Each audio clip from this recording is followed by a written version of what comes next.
Well, my name's Annette. I'm 58 years old, and before I had my heart attack and developed heart failure, I was a very active mother and grandmother.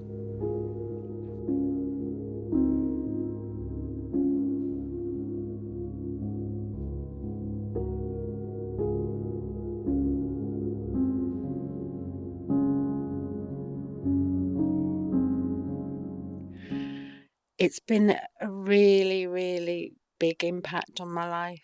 Um, I've had to stop work. That's just because of the very nature of my heart failure.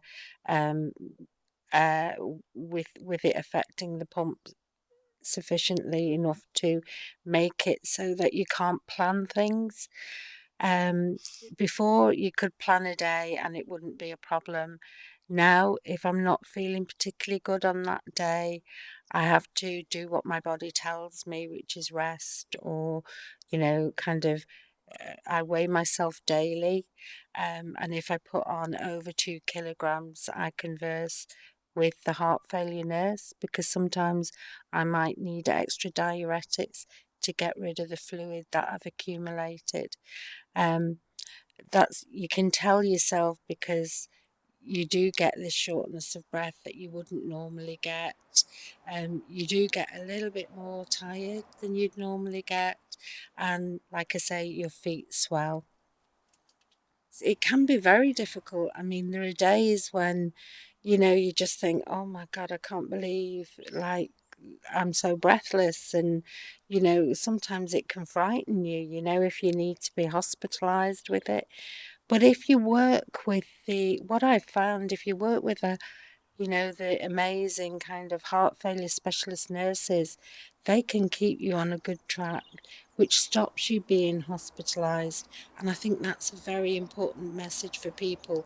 You need to kind of look at yourself sometimes, and you need to kind of take the first steps yourself and initiate things and talk to people that are experts in the field.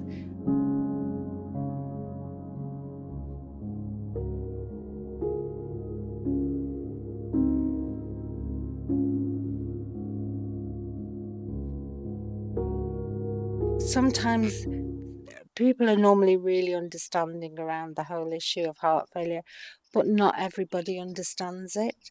Um, and when you say the word heart failure, they automatically think you're dying, and that's not the case. You can live well with heart failure as well as, you have your bad days, but you can live well with it. And it's about being aware of yourself as a person and knowing what your body is telling you, and going with the flow.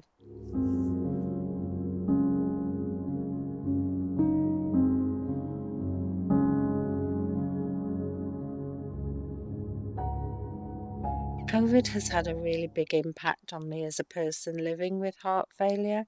I like to say living with heart failure as opposed to a patient because as a patient, it implies that you're sick all the time, and you're not. You very much have good days and you have bad days, so you just have to go with the flow. With COVID, of course, it stopped me from going out as I normally would. People who come into the house have to wear masks. They have to make sure they wash their hands. And we have a little ritual around people coming to the house. But that's a protection for me because I know I'm at very high risk with having heart failure. So people coming to the house, it's affected my family, and it's also affected myself because I would maybe not go to places where I might have chanced going before. So it's just another thing that you have to add in to your daily life. And I think I know the consequences of COVID for anybody with heart failure is we're in a very high risk category. So we have to be vigilant, and we have to be able to do what the government asks us to do and the public health specialists ask us to do.